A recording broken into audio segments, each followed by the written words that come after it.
Bonsoir et bienvenue dans votre émission Ñu Happy à la présentation Pogba RSC mbokk yi di leen nuyu te di leen dalal ci seen émission Ñu Happy en direct et en exclusivité sur la page Facebook Sédhiou 24 donc ñiy jégalu bu baax ci retard bi donc quelque chose qui est indépendamment de notre volonté di leen wax ni tey dañoo dalal ay gan yi nga xamante ni ñoo ngi biir Sédhiou donc de l'autre côté de Mansakunda ñi leen di wooyee waa City Boy ils sont là avec waa Sédhiou 24 donc di leen jox micro dans quelques instants ni présenté wu donc monsieur le président vous avez la parole. ok merci beaucoup salaamaaleykum di leen jaajëfal bu baax a baax maa ngi tudd Mame Demba Diatta président du groupe de City Boy j'habite à Mansakunda merci beaucoup je vais laisser les autres aussi se présenter. salaamaaleykum maa ngi nuyu ñëpp maa ngi tudd Nano Diété.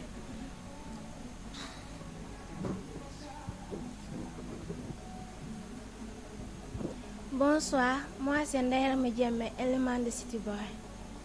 Voilà merci beaucoup je pense que jot nga leen dégg ñi présenté wu donc on a Mame Demba Diatta le président ak Nano Diété ak ki nga xamante ne mooy Ndeye Rama Diémé donc di leen dalal encore une fois sur notre plateau de Nañu Happy voilà sur la télévision Sédhiou 24 alors tey jii ni may commencer suñu première question donc comme ni ma leen ko waxoon tout va tourner autour de City Boy aujourd'hui donc ma leen di laaj tey jii ni comment est venu le concept City Boy noo leen defee ba ngeen jël tour City Boy ngeen voilà jox ko tout seen tour groupe daal laa bëgg a xam.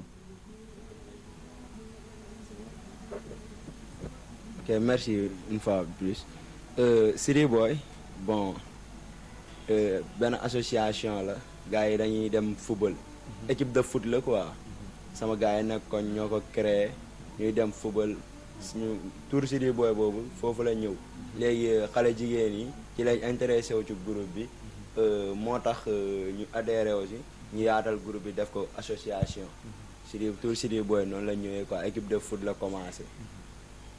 Voilà merci beaucoup donc si on comprend bien da ngeen jógee ci passage équipe de football ngeen ñëw ngeen yaatal ko voilà mu doon benn association alors je pense que loolu dafa am solo alors ma bëgg laajte encore une fois yan circonstances yi ñoo leen poussé ba ngeen créer association ba tey jii nii voilà ñëpp di wax City Boy dans tout Sédhiou.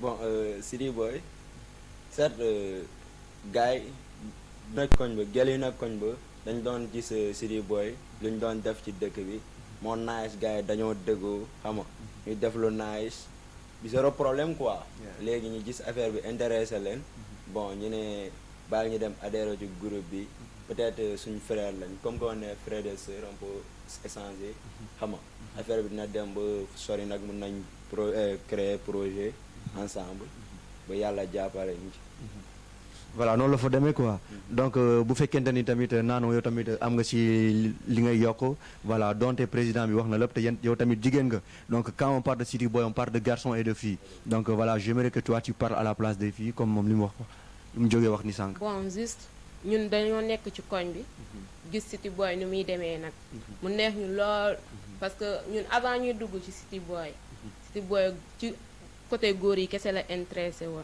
après ñun tamit ci lañ nekk benn ñu ne comme ko Mansakunda benn la ñun ñëpp balaa ñuy créer groupe partout ñu nekk benn ensemble ñu créer benn groupe daal association waaye nekkul groupe City Boy waa Mansakunda kese ñoo fa nekk ñu fa nekk dañoo bëre te pour ñun loolu fierté la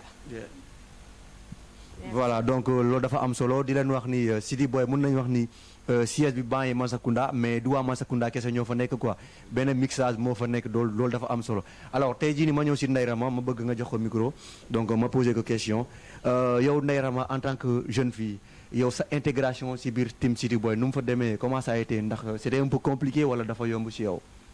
bon man nekk ma woon fii après ma ñëw ma gis gars yi di def ay réunion beneen jour ma romb leen ñu def réunion ma ne groupe bi femme ma intégré pour dugg foofu bon groupe bi daal macha allah baax na trop dañuy dëggante daal waaw. voilà donc comme da nga newoon sànq nekkoon fii da nga ñëw fekkee seen benn réunion xam nga nu ñuy demee mu neex la lool nga bëgg intégrer donc ci bu ñu demee ci sa côté parents yi comment ça a été ndax ñoom est-ce qu'ils ont accepté facilement wala am na yenn contraintes yi ñoo la voilà ñoo la nga jànkantelool quoi balaa ngay dugg ci groupe bi. waaw nangu nañ mais des fois bu ñu nee réunion nii dañuy naan non parce que chaque jour réunion mënul nekk des fois dañ may tere dem réunion mais parfois damay dem. voilà donc loolu dafa am solo alors te question bi may posé léegi président bi je pense que yaa ma nar a répondre question boobu noonu donc tu es la première personne morale voilà du groupe ma laaj la comment tu as fait pour être aujourd'hui président ndax c'est à travers le mérite wala juste que gars yi dañu am benn confiance yow moo tax ñu teg la ci kaw trône bi mun naa ko waxee noonu. bon mun naa boole ñaar yooyu yëpp parce que place boobu dama ko mérité te gars yi tamit dañ doon gis ne je suis un exemple dans le quartier non tooñu ma de non sib naa parce que am nañ nga xam ne dañ ciy gis seen bopp quoi right comprendre nga je suis un exemple dans le quartier bon gars yi gis ma ñu ne ma place bu ne occupé naa ko j'étais le président du commission d'organisation président de la relation extérieure xam nga place yooyu yëpp occupé naa ko bon depuis ma déposé sama candidature pour l'élection présidentielle bon les amis yi m'ont soutenu ñu jàppale ma ci doonul problème sax waaw donc mën nañu wax ni donc da nga boole ñaari choses yi yëpp mérite bi ak confiance quoi parce que da nga yàgg voilà def li nga xamante ni groupe bi loolu la soxla quoi y avait un engagement qui est là donc loolu dafa am solo ma lay laaj City Boy ban année la créé quoi. City Boy c'était en 2012 mais moi en 2014 que j'ai adhéré ce groupe quoi ah oui. donc si on comprend bien dafa nekk benn patrimoine bi nga xamante ni seen grand frère yi ñoo ko tabaxoon après ba tey yéen ngeen jëkkali ko quoi. gars yi nekk City Boy yëpp samay copains lañ ñoom ñoo ko créé mais ñoom dañ ma mag quoi. ndax xale laa quoi. loolu mooy problème. xale bu ndaw laa. ñoom ñëpp a ma mag xam nga.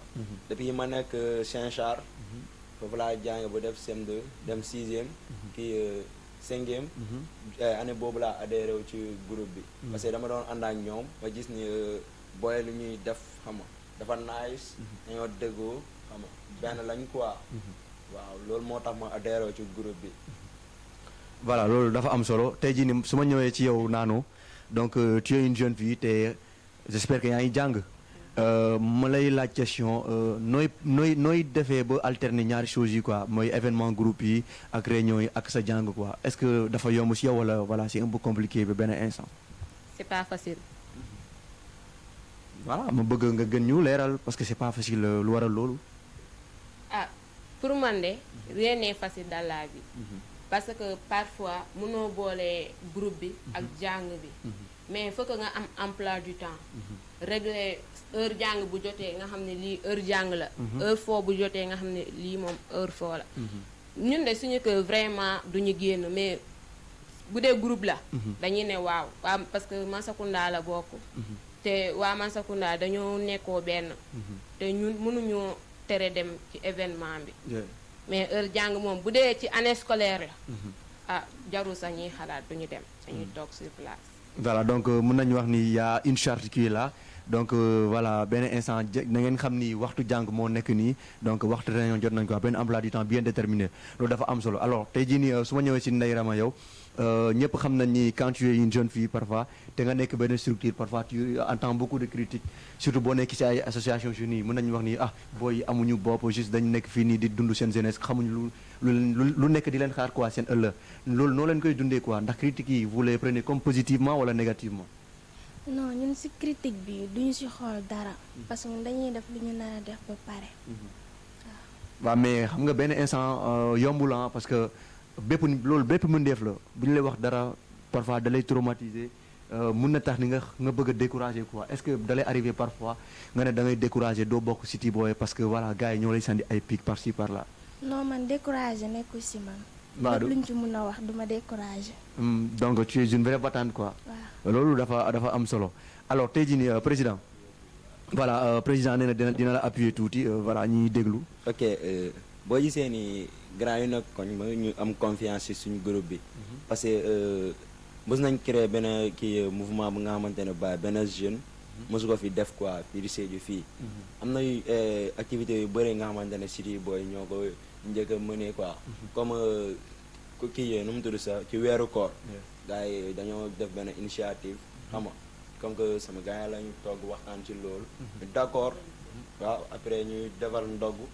assurer ñaari mosquée yëpp xam nga. gars yi nekk seen quartier quoi Mansakunda. waaw Mansakunda oui. gars yi ñu ji grand yi nag koñ ba affaire bi da leen neex trop. xam nga ñuy gis xaalis di ñëw un peu partout gars yi commencé di ñu soutenir. chaque dimanche daanoon nañ ko def di def set état dans le quartier. bon loolu lañ fi nekkoon quoi moo tax grand yi di ñu soutenir quoi amuñu problème moyen financièrement parce que dañu gis ni booy li ñu def moom. nice quoi nice quoi. image boobu c'est à saluer quoi moo tax ñuy jàppale si. moo tax donc loolu dafa am solo parfois voilà day am benn instant départ mun nañ am benn genre benn vision bu xaw a négatif ci yéen mais au fil du temps bu gis yéen def lu am solo gars yi du ñu voilà hésiter rejoindre quoi groupe bi. alors tey jii nii président ma ñëw parce que sànq ni yaa ngi wax ci weeru koor def ngeen ay activités yi nga xamante ni ñaari mosquée seen koñ ngeen ko defee ak set setal donc est-ce que City Boy également se lance dans des activités yi nga xamante ni ça dépasse largement le quartier maanaam activités yi nga xamante ni c'est pour tout Sédhiou quoi. voilà est-ce que dinañ sentir président City Boy dans ce genre d'activité. def nañ benn activité temps corona bi nii. xaw ma ndax gis nga ko ci net Facebook. publication bi. defar nañu ay masques. pour jàppale gars yi dem déposer ko au niveau de la préfecture. foofu yóbbu nañ ko pour tout Sédhiou quoi. am na lu ñuy waajal tamit. mais xam naa ni fond bi moo ñu xaw a sonal maanaam City Boy gars yi dañuy fond yi nii groupe pour buzz la. bu dee buzz la City Boy lu ñu def fii Sédhiou fii nii benn groupe du ko def sama baat ci kaw. yeah right waaw. bu dee moyen la financièrement. on est bon da ngeen taxaw quoi. waaw dañoo taxaw. mais bu ma gisee booy Sédhiou nii xam nga di def ay t-shirt classe ma leen de. non mais émission la yaa sans tabou tey City Boy moo fi nekk donc voilà man simple animateur là. tu es libre de dire tout ce que tu veux. waaw loolu mooy émission nañu xappi nañu free quoi waxal li nga sentir après cool basta. gars yi dañuy foog ni affaire t-shirt di def buzz. loolu dafa am njëriñ. ma côté négatif laa ko tegee quoi. parce que ñun Sédhiou nii ñun ñoo bokk. right comprendre nga. pourquoi pas créer benn mouvement bu nga xamante ne dinañ apporter xaalis. am na jeunes yu bëri nga xamante ne nekkuñu di job. comprendre nga. pour ñu jàppale leen ñoom tamit. mus nañ proposer benn idée ci suñu réunion bi mais fond bi moo ñu sonal comme ni ma la ko waxee. bon pour kii gars yi nekk hôpital yi nga xamante ne amuñu moyen. pour seen kii bi garab bi ñuy waaw on avait décidé di ñu waxtaan cotiser ay xaalis maanaam déposer ko foofu noonu soirée yi ñuy def ne ñëpp ñun utiwuñu ci benn intérêt xaalis bu ñu ko amee te ci suñ poste lay dem de dañ koy génnewaat si maanaam régler certaines besoins yi nga xamante ne population daf ko soxla ngeen def benn acte citoyen quoi. ok noonu la ma demee merci beaucoup Voilà. loolu lañ bëggoon déposer kii hôpital mais jusqu'à présent moyen mi mooy ñoo des quoi. ñoo des quoi donc on espère peut-être dans sous peu de temps voilà seen loxo yi nañ laal seen ginnaaw ba ngeen voilà réaliser projet yooyu quoi. alors tey jii nii su ma leen di laaj yan activités yi ngeen njëkk a def quoi ba gars yi xam ni gars yi sentir la présence de City Boy ici. City Boy Yeah. yeah City Boy si soirée la woon City Boy événement bi bu ñu defee événement soirée lay doon xam nga ñuy def soirée naajement ñun moom moins de 48 heures dañuy tegu soirée te dañuy génn dañuy doubler suñ kii bi sax ñu fayee salle bi Yeah. comprendre nga parce que City Boy gis naa ni boy ils sont engagés quoi ah oui ce sont mes amis et puis ils sont engagés aussi bon dañuy def soirée 500 francs ticket xam nga ni loolu kenn du ko nangu def si right. boo paree ñu teg ci nu mu tudd say femme libre parce que ñun utiwuñu ci xaalis bu ñu bëggee divertir nii rek ñu gis ni ren booy ni ñu jàng nii xam nga dafa xaw a métti ñu xaar décembre organiser genre soirée boobu gars yi dem noonu lañ doon def ak les am na benn kii activité bu ñuy naan ladies comprendre nga Ouais. maanaam Ladies night quoi. waaw ok Yeah. chaque mercredi dañuy def événement ak BSU Yeah. kii Beska Beska Production, production ouais. dañuy def activité ak moom chaque anyway gars yi dëkk City Boy noonu la demee ba dëkk bi yëpp xam ko quoi mais benn instant seen tur bi dafa wàcc xam nga lu tax Yeah.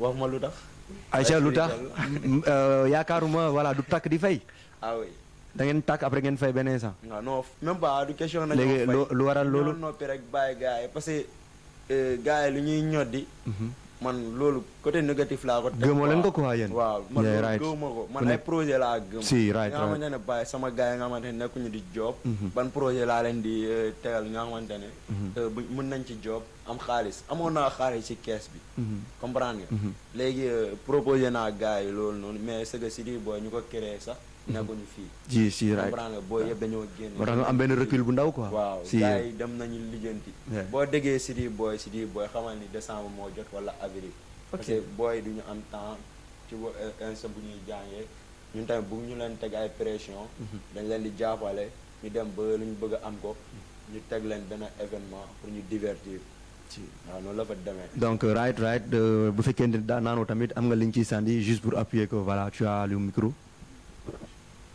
bon juste City Boy groupe bu yàgg la du tey mais gars yi dañ ko jàpp au sérieux nag fooyuñu ko City Boy am na ay rêve yu bëre lu nekk ci kanam quoi mais dañ ko bëgg a réaliser xam naa ni loolu dina am bu neexee yàlla kay Inch'Allah. dina am mais faut que nous les jeunes ñu jàppalante du City Boy du président kese moo nar a diriger ñu nekk ci ginnaaw ñoom tamit dañoo nar a diriger pour groupe bi nekkoo benn pour avancement bi tamit am côté événement bi ñun par décembre la ñuy def événement ou avril parce que loolu gars yi dañuy am liberté te am na ñoo xamante ne tamit dañuy ñëw par vacances ou bien ay Noël da gars yi dinañ dañ ko fekk dañ nañ ko koy fekkee quoi. fekkee quoi ñu tëgg suñu événement ñëpp fekkee ko après lu nar a am mu am ba pare gars yi ñu nar a dellu ñu dellu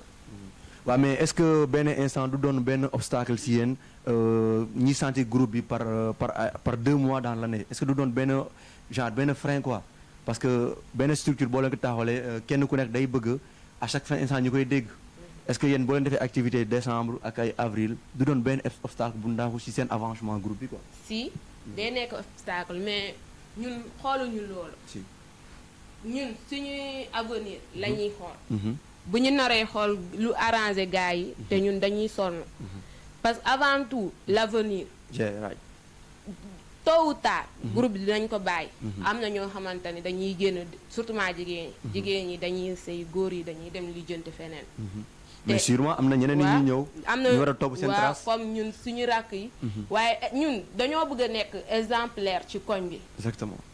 xam nga chaque fois booy def événement gars yi dañuy ne ñii gëmuñu dara lu dul foo exactement te foo beneen instant da ngay jël foo te ko à côté daa am limite quoi waa nga jël lu nekk sa bopp sa avenir nga préparé nga xam ni say waajur ñu lee loo xamante ni ñuy invertir ci yow pour suba yow tamit nga mun kaa fay waaw delloo njugal quoi waaw loolu dafa am solo alors tey ma ñëw si Ndeye Rama voilà Ndeye Rama yow tamit membre City Boy nga quoi donc je pense que dégg nga président ak naanoon lu ñu jotee wax parce que nee nañ City Boy avant tout c'est le sérieux qui prime benn instant la ñuy def événement pour gars yi xam ni City Boy ils sont pas déjà ils n'ont pas connu le déclin mais ba tey ñoo ngi fii quoi yow tey jii nii je sais que tu es élève est-ce que City Boy dafa mës a investir si ay activités pédagogiques maanaam génne ay moyens juste pour jàppale ay élèves yi nga xamante ni peut-être ils ont besoin des matériaux ay fournitures scolaires ou bien jàppale benn école bi nga xamante ni peut-être dafa nekk si benn activité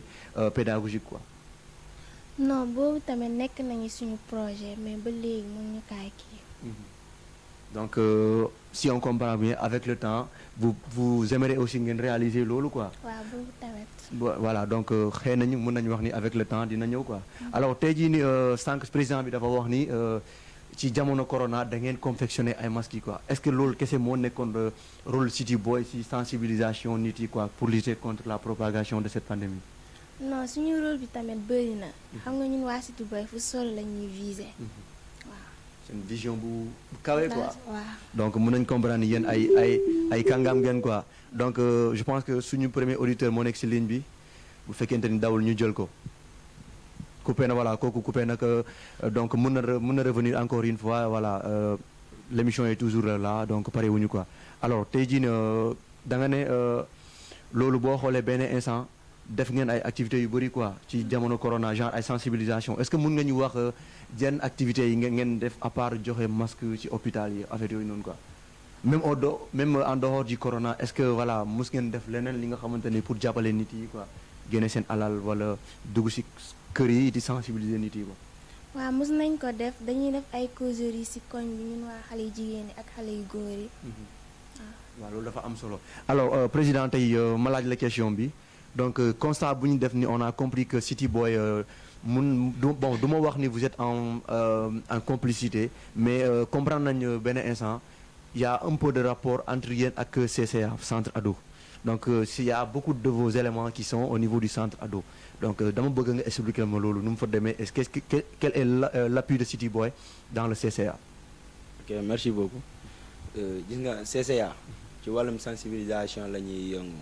maanaam jàppale suñu laaj ay rakk yi suñu mag yi suñu gars yi quoi ñi nga xamante ne ils sont pas beaucoup plus informés sur ce domaine bon moo tax centre kii City Boy tamit loolu seen mission la bokk na ci suñu projet moo tax man depuis ma adhéré ci CCA ma fexe lépp andi projet bi basé ko City Boy gars yi nag City Boy éléments yi nag City Boy ñoo nekk ci sama club des jeunes filles comprendre nga moo tax dañuy mën ay activité ak CCA ay causeries dañ koy def VRD dañ koy def maanaam jàppale suñuy rakk yi ñu bañ a teel a ëmb ci wàllum la santé de la reproduction. voilà loolu dafa am solo donc mun nañ tirer benn conclusion que City Boy est toujours sur le terrain en complicité bien sûr avec le CCA pour voilà jàppale population siégeoise ñu bañ a dugg si ay yenn erreur est-ce que selon vous seen mission yi ngeen di def nii vous les réussissez à 100%. parce que on a constaté un fait malgré que gars yi dañuy def sensibilisation contre voilà les grossesses précoces mais on sait que voilà le fait est toujours là vous pensez que seen sensibilisation moo des wala la conscientisation reste toujours. ok da nga mujjee wax xam naa loolu la conscientisation gars yi xam nga nit yi da nga koy dem wax lii moo baax ak lii moo baaxul nga différencier leen ko xam nga ñoom moom mooy jël choix am moom mooy dem def naka sudul noonu parce que ñun xam nga booy bu ñuy dox seen soxla ñun duñ leen topp luñ mën a def maanaam wax leen expliquer leen les dangers liés à ce fléau expliquer leen nu mu fa demee. alors suñu premier auditeur moo ngi ci ligne bi ñu koy jël allo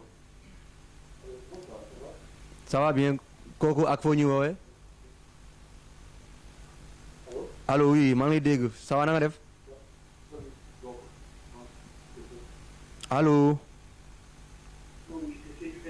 oui c'est Sédhiou 24 bien sûr Je vous entends mal là. Je vous entends un peu mal.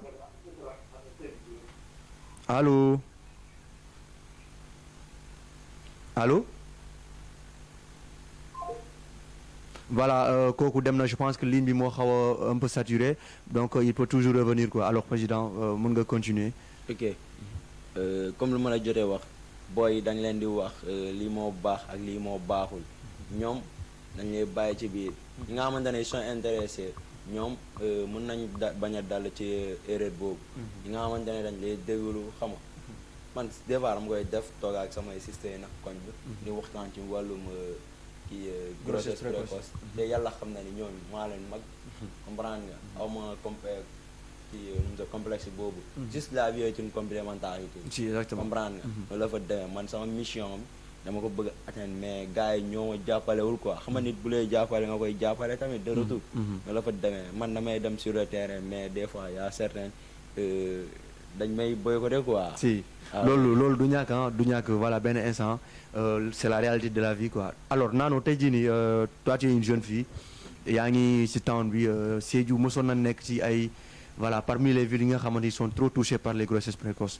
donc tey jii nii en tant que membre de City Boy et en même temps hors de City Boy est-ce que yow da ngay mener ay activités ou bien da ngay mener ay actes yi nga xamante ni ça va dans le sens de donner peut-être voilà de faire la conscientisation de tes frères bien de tes sœurs quoi en fait.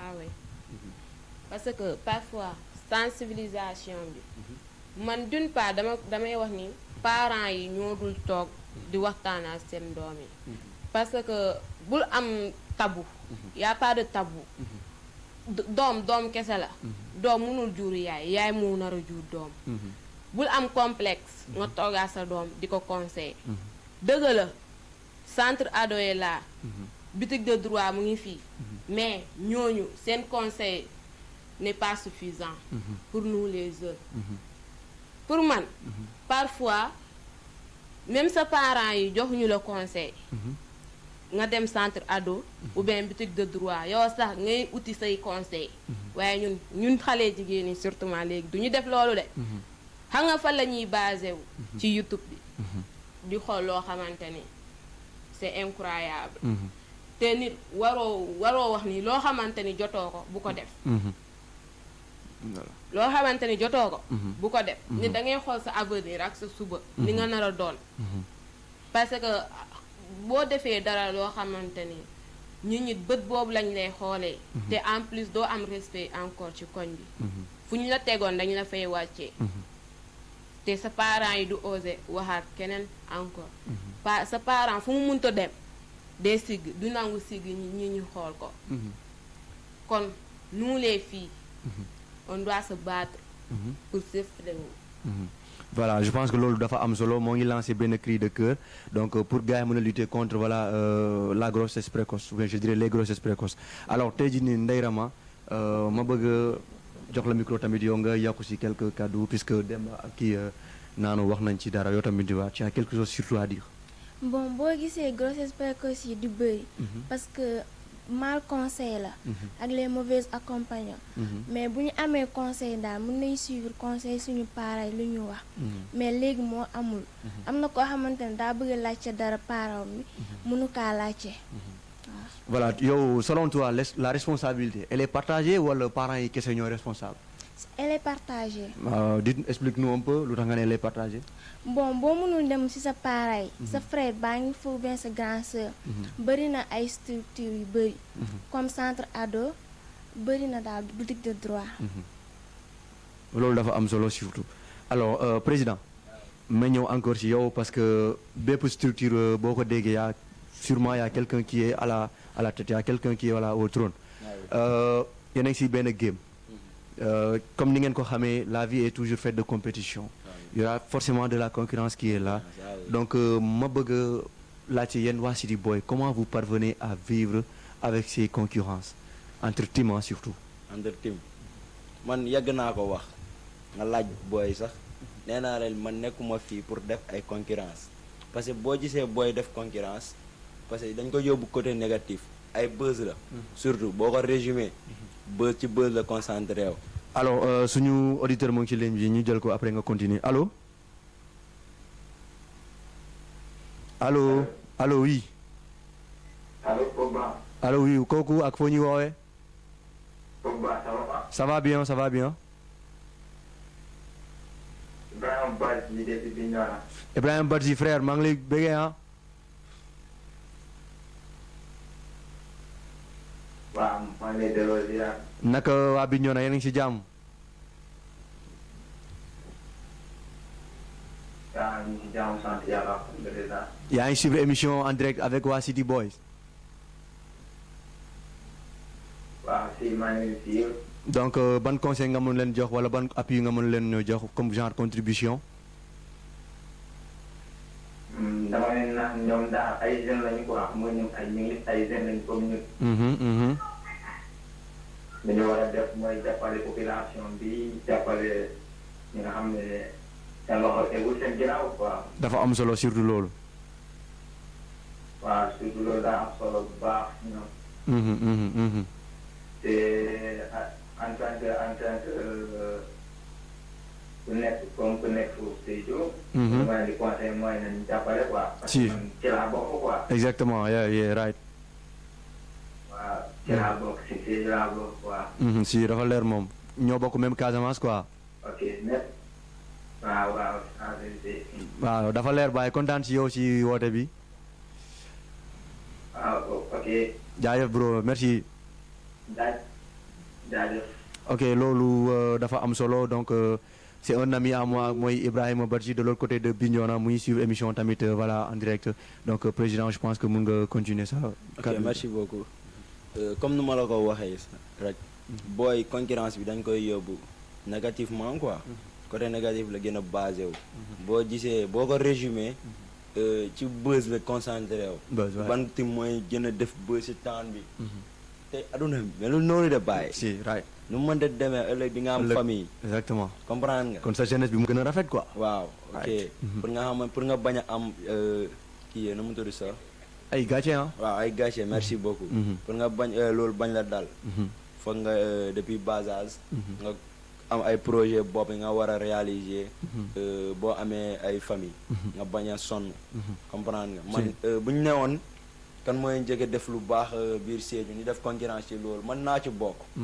waaw parce que man bu dee buzz la ci City Boy. am nga ko déjà. waaw am nañ ko. City Boy foo mën de tourner da nga ko doon dégg mais boo gisee ni léegi dëggatoo ko parce que booy buzz lañ gën a. boobu lañ gën a viser quoi. waaw merci te loolu du seen vision. seen vision. waaw loolu dafa am solo. donc voilà voilà bu ñu leen toppee ci loolu nag dañ ñoo ngi ci erreur. waaw moo gën samay rakk yi fa nekk ñi nga xamante ne ci loolu la ñuy yëngu. ñu delluwaat ci ginnaaw. xool ñoom lan lañ bëgg ak lan lañ war a def. ñu bañ a sonn bu ñu amee famille. conseil boobu rek laa leen war a jox quoi. exactement loolu dafa am solo donc naanu ngi fana ñini ga yena yemuru na président mum fo donc ya fa mandi ka kawno quoi pour mbani manikol mum fana mballa moy la quoi comme concurrence wata ban nañu dunia donc atel City Boy ko la concurrence wal ka ke nyaadi le est ce que al daba ko la wala al nal ku anal fa sun ko lon dal bon juste tendance o buka bayno à chaque fois gayol kala fit tendance wala mais tel avant tout mo les tendance o tana la ni à côté mo les lafta munna nana objectif au maintenir pour l'instant voilà après ni na soto lafta munna mo sina tendance o ke parce que nim bezo la mo be bezo soto la le nim bezo rek la mo be sa soto à tout moment fana tara a moyen table voilà ñu jël suñu benen auditeur bi tamit ki ñuy woté allô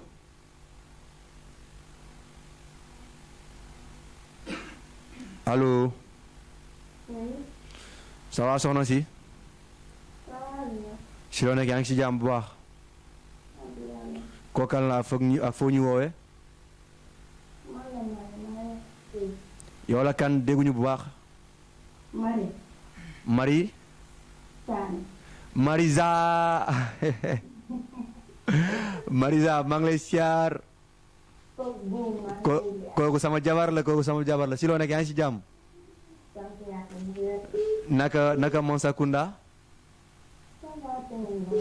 tey seen élément lañ invité quoi waaw donc ma lay bàyyi ak ñoom nga sànni ci quelques kàddu aca ñoo ngi lay dégg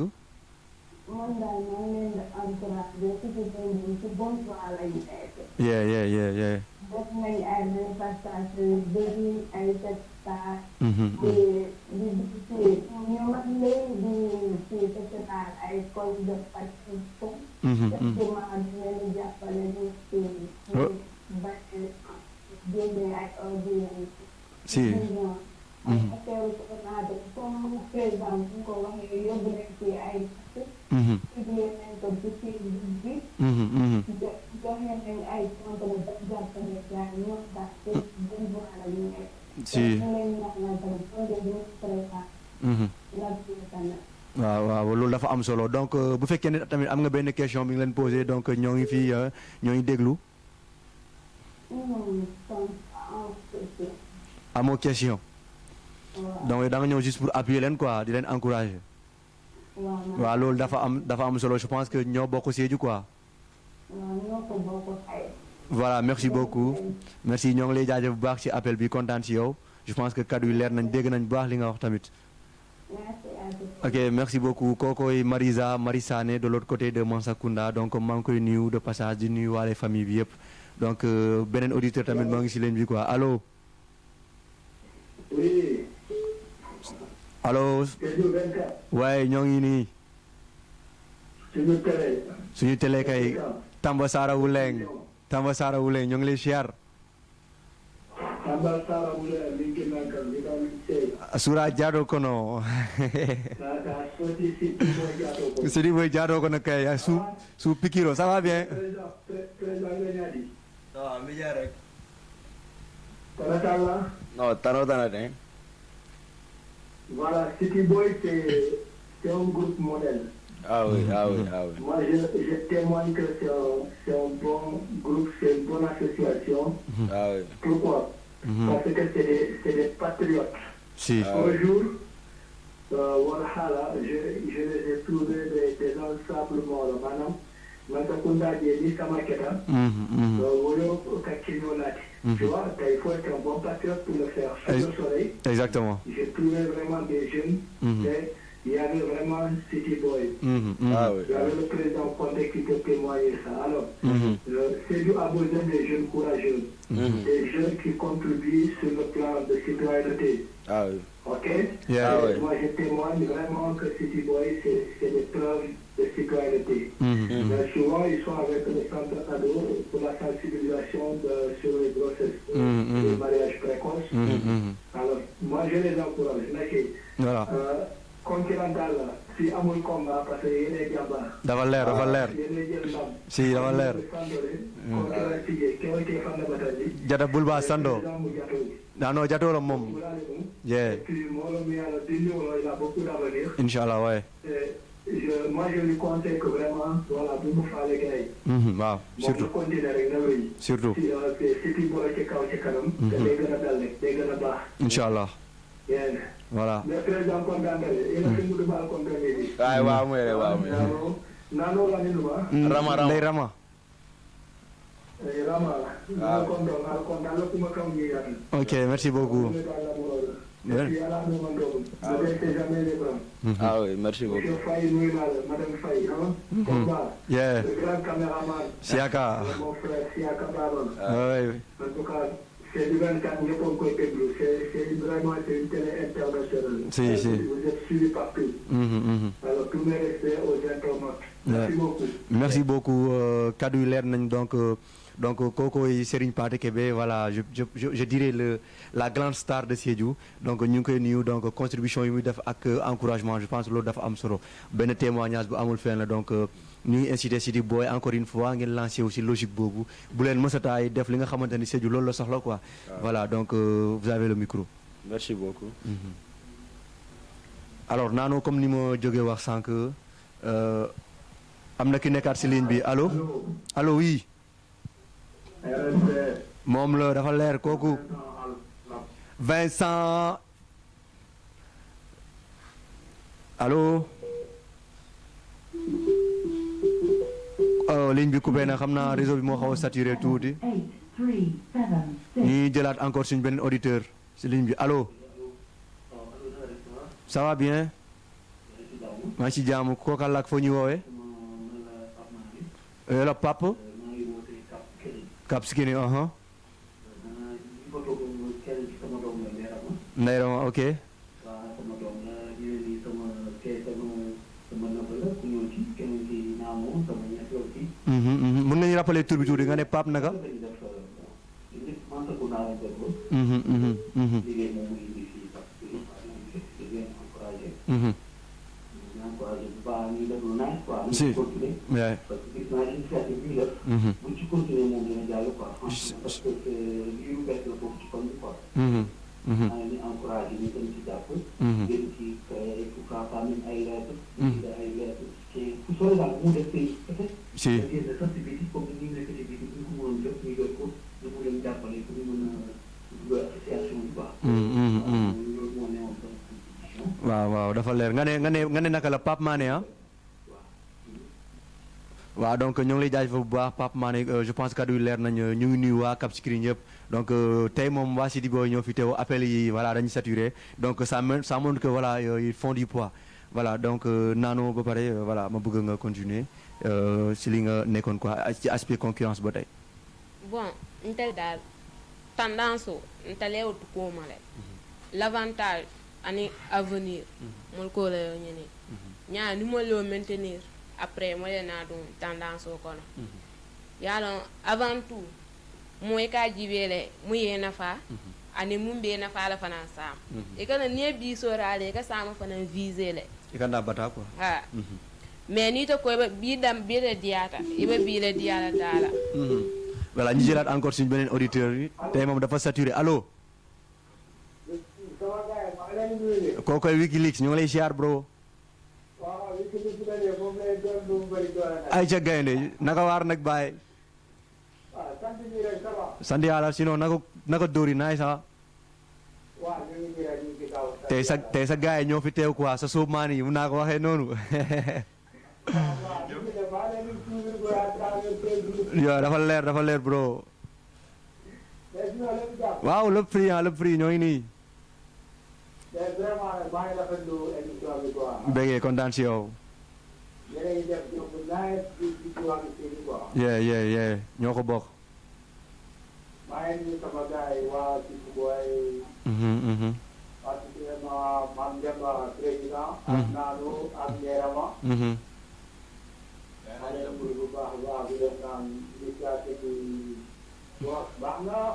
waaw ban conseil nga ma leen jox yow.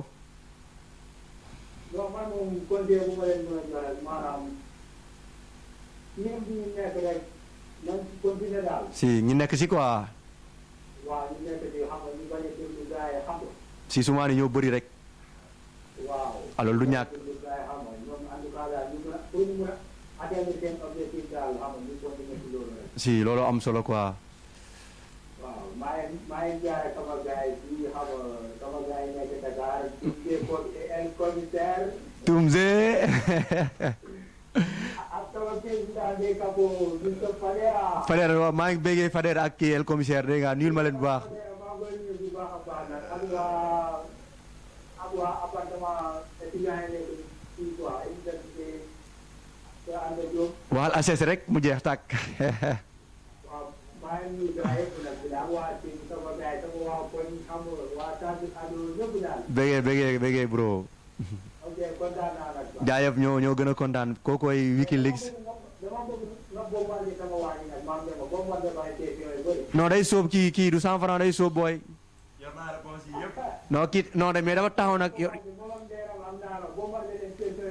non ay tapet ndeeram ak naano moom ay tapet lañu quoi ay tapet lañu ragal nañu. waaw dafa leer kon dina leer. bëggee kontaan si yow bro. donc kookoy Wikileaks VMC Dramé de l'autre côté de Dakar voilà élément CCA la xam nga élément City Boy en même temps quoi donc ñoo ngi koy bëggee bu baax a baax quoi. alors tey jii nii Ndeye Rama may ñëw si yow quoi parce que tu es également membre de City Boy yow tey jii nii est-ce que le fait d'être dans City Boy dafa nekk benn fierté si yow wala est-ce que am nga li nga jot a dund tey da nga ko regretter quoi si biir team bi on sait jamais. Bon, moi je suis fière d'être City Boy. Parce que li ma gën a bëgg la nag City Boy dafa nekk sama xol. loolu dafa am solo alors tey ñi dem ci benn rubrique bi nga xamante ni genre maye la pourquoi pas nga expliquer ñu benn anecdote benn histoire bu drôle nii li nga xamante ni voilà jot nga ko dund pour gars yi xam ni voilà parfois City Boy tamit voilà bu gars yi dañuy mooy loolu quoi dañuy nelaw benn instant quoi dañuy blow def ay yëfu comme ni ñu ko waxee ay waxi dof voilà yëfu dof quoi genre. bon waa City Boy des fois ay comédien lañu ko. Badou. suñu président bi. non moom avoué na moom waxoon na ko sax voilà donc benn histoire bu ndaw mi nga xam ne mën nañu reetaan tuuti xam nga. bon mos naa def bêtise daal.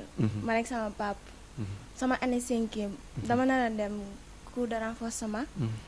ma plané ma dem plage.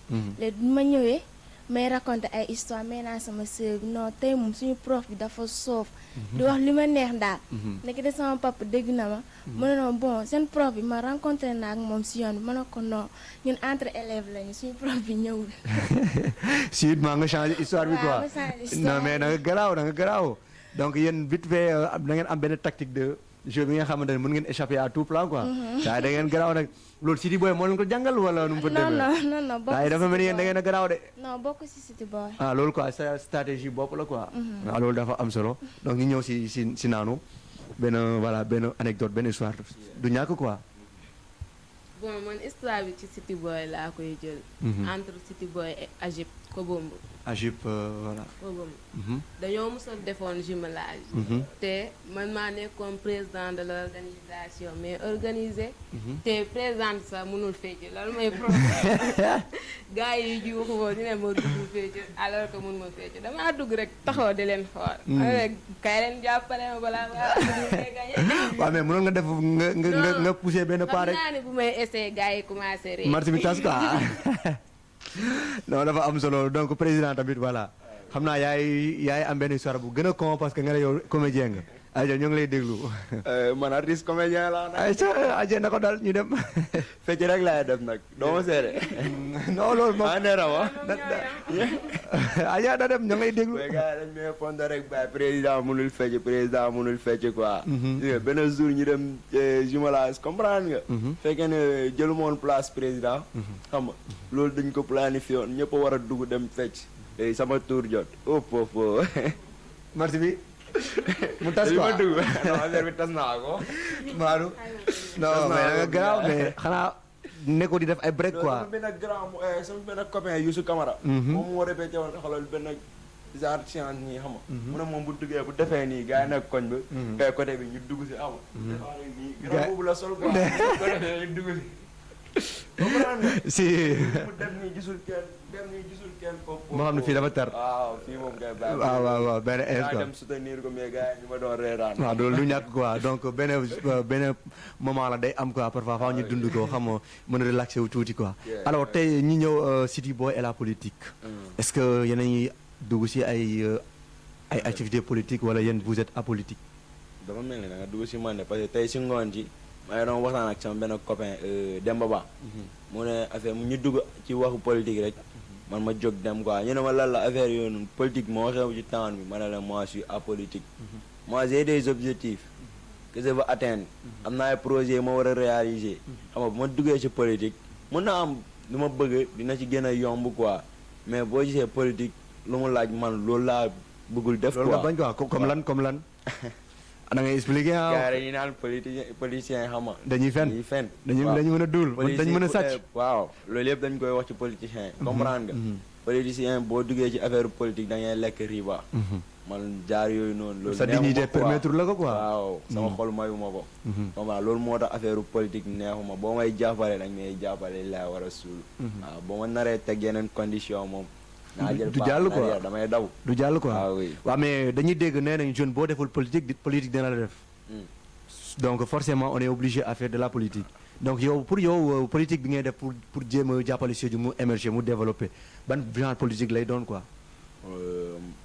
genre politique boobu noonu maanaam bu ma gisee ni ñu ne dañ fiy teg ay projet nga xamante ne dañu war a réaliser. jàppale jeunes yi nekk Sédhiou. ñu dugg foofu dem lijjanti. xaalis bi nga xamante ne dañuy jàppale seen famille. loolu laa je suis pour.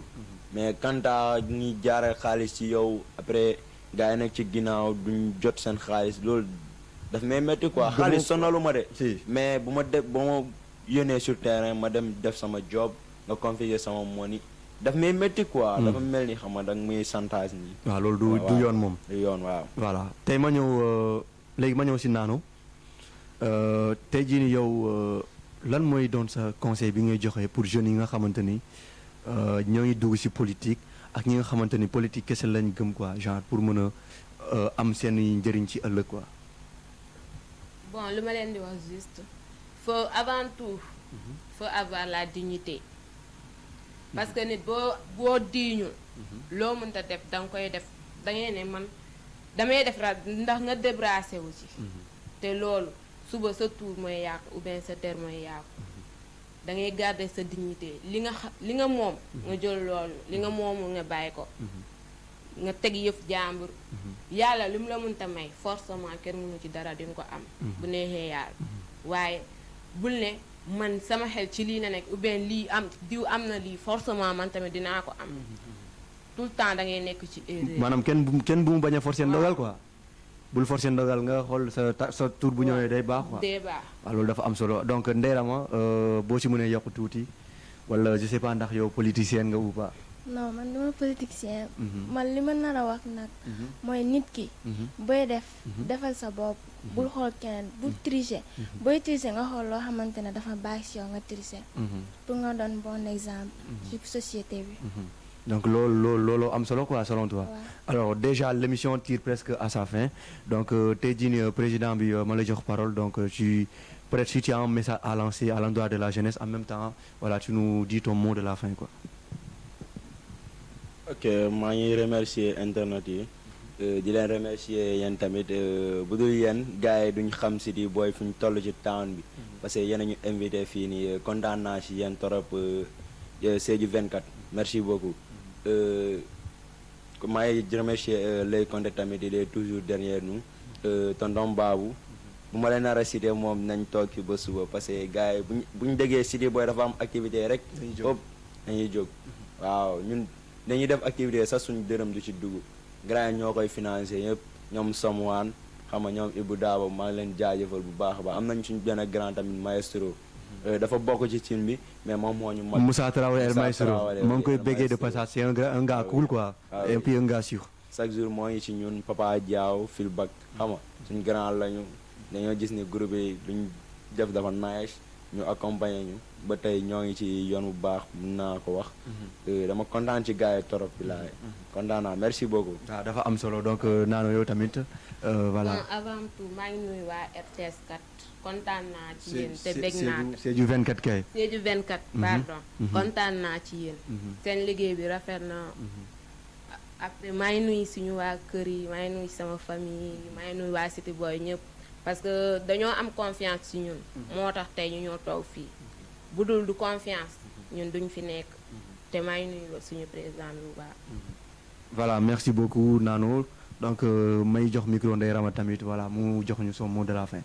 bon maa ngi remercier waa Sédhiou 24 bi ak sama papa koo xamante ne kooku moo ma bàyyi pour ñëw fii ak sama tonton bu woote léegi Pape Mané ba Cap Skirring maa ngi lay ziar bu baax Voilà, merci beaucoup. C'était votre émission New Happy à la présentation Pogba RSC. Donc, ñi nga xamante ni ñoo nekkoon invité tey ñooy waa City Boy de l'autre côté de Mansakunda di leen remercier bu baax ci seen disponibilité donc bàyyi seen yitte ñëw répondre à l'appel donc je pense que loolu dafa am solo donc di remercier en même temps l'équipe technique de Sédhiou 24 en commençant par le grand caméraman Siaka Traoré monsieur et madame Faye voilà de l'autre côté donc kontaan si yéen di leen wax ni tous les gens qui ont eu à appeler dans cette émission ñoo ngi leen remercier bu baax a baax tamit surtout voilà SPK donc ñoom wiki donc béggee quoi donc gars yi dem leen ngeen abonné wu ci page Facebook Sédhiou 24 ak page YouTube Sédhiou 24 di leen wax ni on va toujours essayer de faire des choses nouvelles Sédhiou 24 le professionnalisme et la qualité en primo merci beaucoup. Merci. Ça va. Nice. Cool hein? Super. Merci beaucoup. Non, ñi moom tey dangoo tànk. Yéen, bàyyi ma pousse la.